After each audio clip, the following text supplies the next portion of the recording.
Ya, pemirsa, harga daging ayam ras di pasar masih bertahan di level yang tinggi. Kondisi ini dikeluhkan warga dan para pedagang karena harga yang mencapai Rp40.000 per kilogram membuat daya beli masyarakat menurun. Harga daging ayam ras yang tak kunjung turun dikeluhkan warga dan pedagang ayam di pasar KM5 Palembang. Membuat warga harus mengeluarkan uang lebih banyak untuk memenuhi kebutuhan sehari-hari.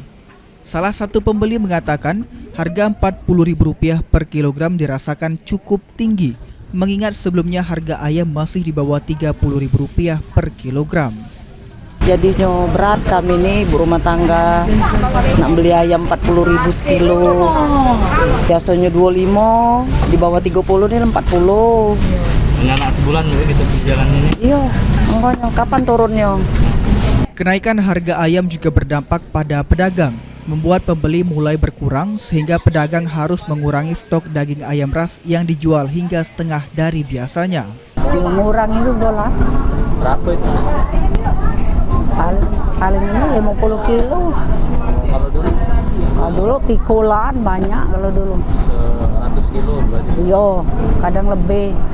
Warga berharap harga daging ayam ras segera turun agar kembali terjangkau dan tidak semakin membebani pengeluaran masyarakat. Muhammad Aidil, PAL TV.